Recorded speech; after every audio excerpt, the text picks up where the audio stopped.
प्रिय विद्यार्थियों, हम लोग त्रिकोणमितीय फलन अध्याय पढ़ चुके हैं। आज हम नया अध्याय सम्मिश्र संख्याएं और द्विघात समीकरण पढ़ेंगे। आइए देखते हैं। सम्मिश्र संख्याएं व द्विघात समीकरण।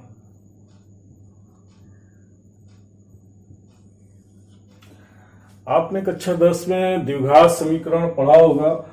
उसका हल करना, द्विघात समीकरण ये सूत्र होता है, व्यापक सूत्र ax² + bx + c = 0। ये किसी द्विघात समीकरण का व्यापक सूत्र होता है। इस सूत्र में जहां a ≠ 0। अब इस समीकरण के जो मूल हैं या मूलों की प्रकृति हम लोग ज्ञात करने के लिए विविक्त कर का मान ज्ञात करते थे।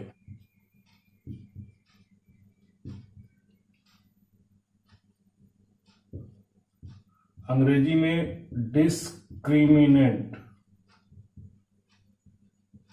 इसको डी से प्रदर्शित करते। और डी का मान यदि d = b² - 4ac, इसका मान 0 से बड़ा है तो हम कहते थे कि हमारे जो इसके मूल हैं यानी x के मान, वो दोनों मूल वास्तविक होंगे, वास्तविक व भिन्न भिन्न। और यदि d का मान d = b² - 4ac बराबर 0 है तो दोनों मूल क्या होंगे? वास्तविक व समान,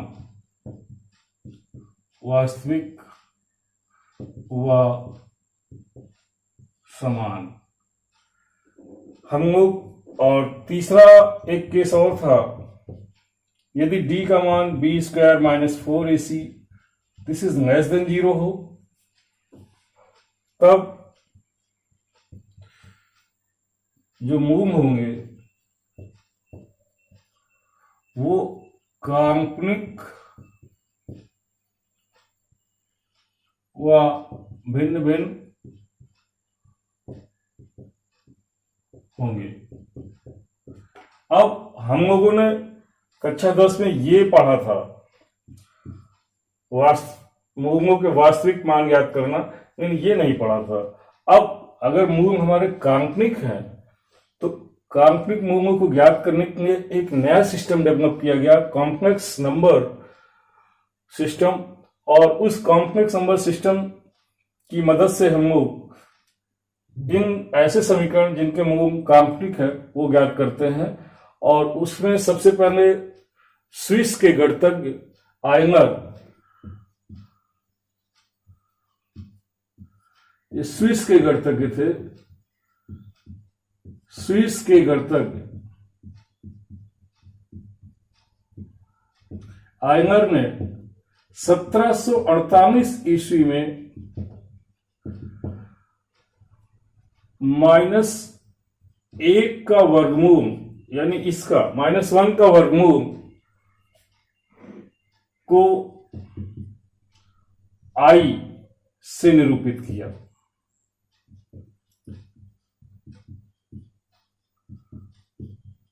I इसको आयोटा से बना है,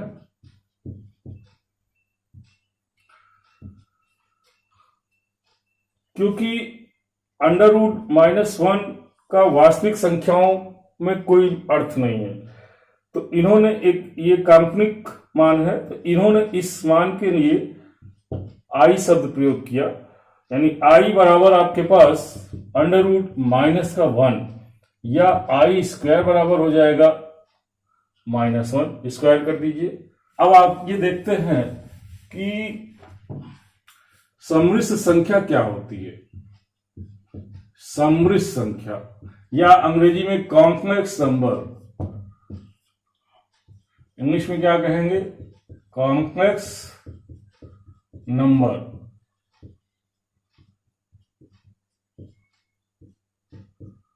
देखिए, वह संख्या जो वास्तविक और काल्पनिक संख्याओं से मिलकर बनी होती है, वह संख्या जो वास्तविक और काल्पनिक संख्याओं से बनकर बनी होती है सम्मिश्र संख्या कहलाती है।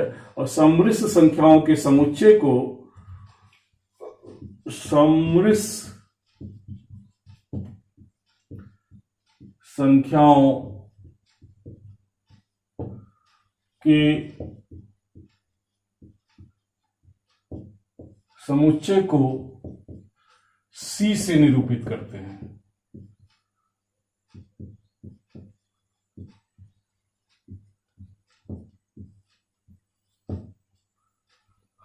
और सम्मिश्र संख्या को किससे निरूपित करते हैं? Z से। सम्मिश्र संख्या को Z से निरूपित किया जाता है,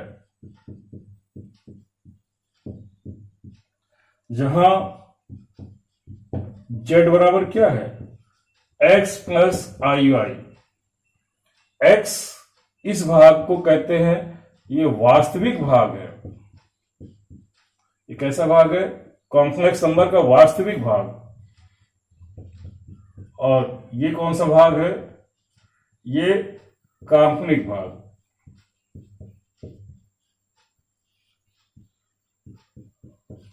वास्तविक और काल्पनिक भागों को मिला करके कॉम्प्लेक्स नंबर Z बनता है। और यहां पर इसको हम वास्तविक भाग को ऐसे भी लिख सकते हैं, रियल पार्ट ऑफ Z बराबर x और इमेजिनरी पार्ट, इमेजिनरी माने काल्पनिक, इमेजिनरी पार्ट ऑफ Z बराबर y। इसको ऐसे हम लिखते हैं। अब आइए आगे देखते हैं।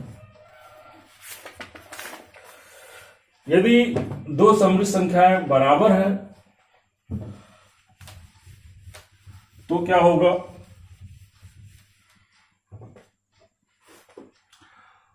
ये दो सम्मिश्र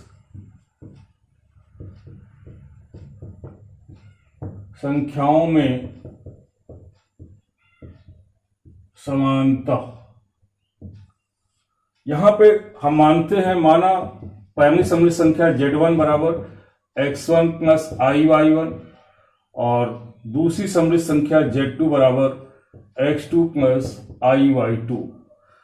यदि Z1 और Z2 को बराबर कर दिया जाए, Z1 बराबर Z2, तो x1 प्लस i(y1) बराबर x2 प्लस i(y2).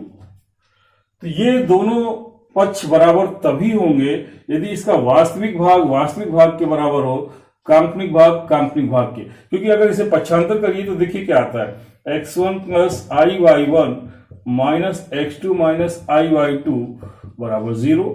वास्तविक भाग को वास्तविक के साथ लिखिए, x1 minus x2 plus i(y1) minus y2 बराबर 0। कभी भी वास्तविक भाग और काल्पनिक भाग आपस में नहीं जुड़ेंगे और इन दोनों का योग अगर 0 के बराबर है तो ये 0 के बराबर तभी होगा जब इसका रियल पार्ट यानी रियल पार्ट ऑफ Z, इसका रियल पार्ट यानी ये x1 माइनस x2 बराबर 0 हो, ये अलग से 0 हो, ये अलग 0 हो, यानी x1 बराबर x2 हो और यहां से ये y1 माइनस y2 का मान 0 हो और ये 0 होगा तो y1 बराबर क्या होगा? y2। यानी दो सम्मिश्र संख्याएं तभी बराबर होंगी जब उनके वास्तविक भाग और काल्पनिक भाग आपस में बराबर हों। अब हम देखते हैं सम्मिश्र संख्याओं का बीजगणित।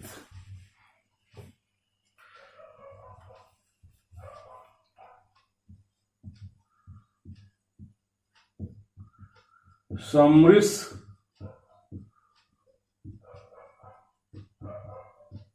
संख्याओं का बीजगणित।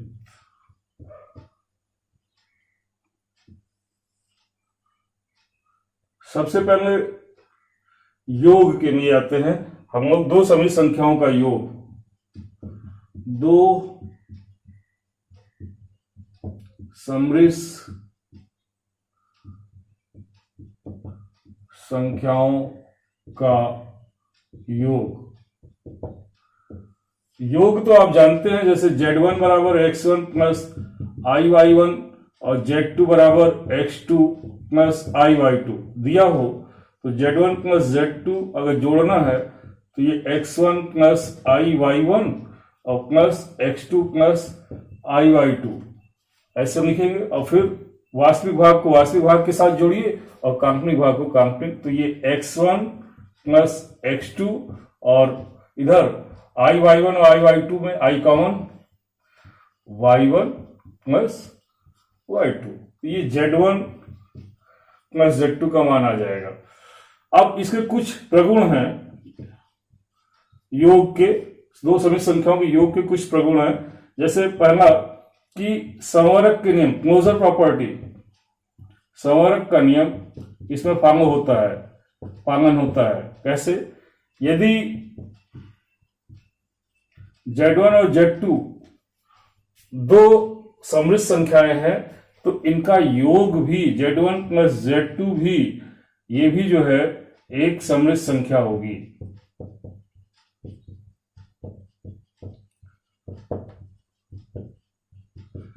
यदि ये समिश्र संख्या है तो ये भी एक समिश्र संख्या ही आएगी जोड़ने पर।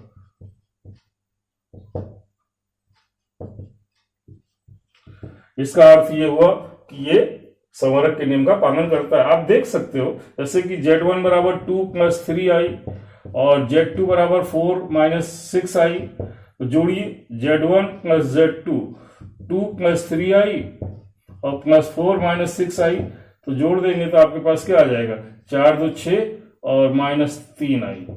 देखिए ये भी एक समिश्र संख्या हो गई। इसी तरह से दूसरा है नेक्स्ट प्रॉपर्टी, क्रम विनिमय का नियम। योग में क्रम विनिमय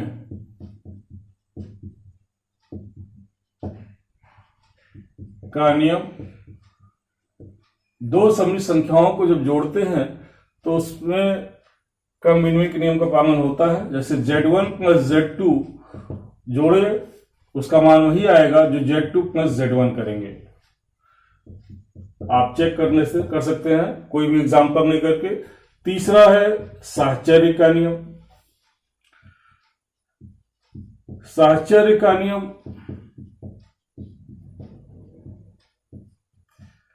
इस नियम में आपके पास तीन समिश्र संख्याएं हैं, Z1 Z2 Z3, तो Z1 प्लस Z2 का योग अगर Z3 के साथ जोड़ें तो इसका मान वही होगा तो Z1 को Z2 प्लस Z3 के साथ जोड़ने से आता है।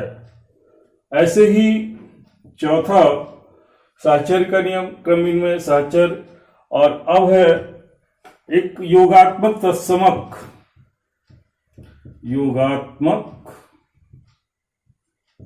तत्समक का अस्तित्व।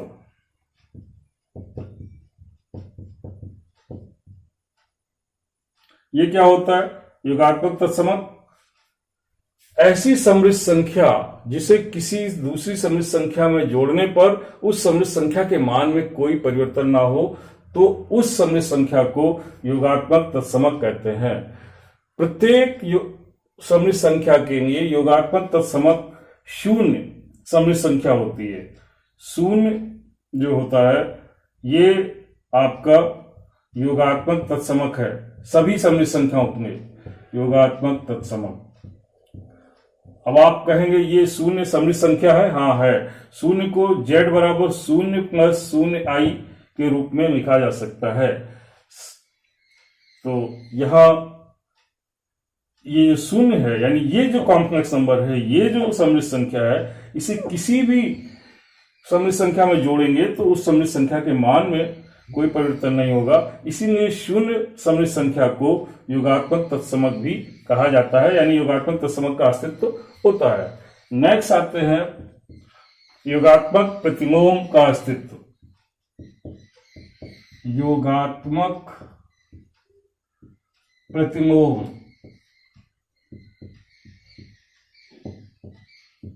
का अस्तित्व। अब देखिए, किसी भी सममित संख्या में, किसी भी सममित संख्या का योगात्मक प्रतिलोम वह सममित संख्या होती है जिसे उसमें जोड़ने पर हमें योगात्मक तत्समक प्राप्त हो। तो जैसे z योगात्मक तत्समक उस z का प्राप्त हो, तो किसी भी योगात्मक प्रतिलोम, किसी सममित संख्या z का योगात्मक जो प्रतिलोम है वो -z। किसी भी सममित संख्या के आगे माइनस चिन्ह लगा दीजिए तो उस सममित संख्या का योगात्मक प्रतिलोम हमें प्राप्त हो जाता है, क्योंकि उसको उस दोनों को जोड़ेंगे तो शून्य आ जाएगा। तो इसी को कहते हैं योगात्मक प्रतिलोम। यानी कि किसी सममित संख्या का योगात्मक प्रतिलोम वह सममित संख्या होती है जिसे उसमें जोड़ने पर हमें योगात्मक तत्समक प्राप्त हो। तो जैसे एग्जाम्पल z बराबर 2 - 3i, तो इसका योगात्मक प्रतिलोम हो जाएगा, योगात्मक प्रतिलोम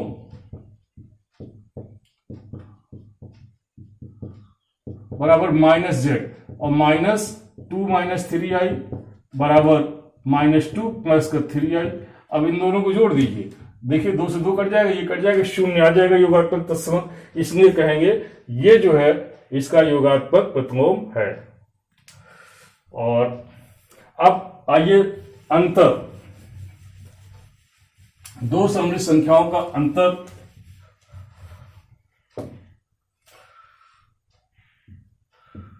दो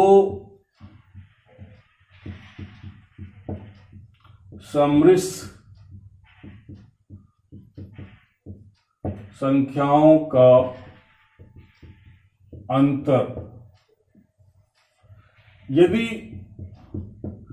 Z1 और Z2 दो सममित संख्याएं हैं तो इनका अंतर आप, जैसे Z1 बराबर हम ये मान लें, Z1 बराबर x1 प्लस i/y1 और Z2 बराबर x2 माइनस i/y2। तो Z1 माइनस Z2 घटाएंगे कैसे? x1 plus i/y1 minus x2 minus चलिए ये माइनस i/y2 है, सपोज दैट यही है, तो ये घटाएंगे क्या? x1 plus i/y1 minus x2 और प्लस i/y2। तो आप वास्तविक भाग को वास्तविक के साथ और काल्पनिक भाग को काल्पनिक भाग के साथ, तो यहां पर x1 माइनस x2 हो जाएगा और यहां प्लस का i y1 माइनस y2 हो जाएगा। ऐसे प्लस, ये प्लस का चिन्ह दोनों, क्योंकि माइनस करने पर यहां पर ये प्लस हो जाता है, ऐसे घटा देते हैं। अब इसके कुछ गुण हैं, आइए देखते हैं क्या गुण। जैसे सबसे पहले संवरक का नियम, संवरक का नियम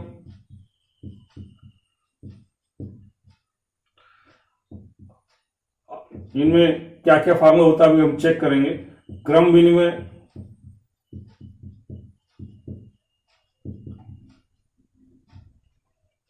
क्रम विनिमय का नियम, साहचर्य का नियम,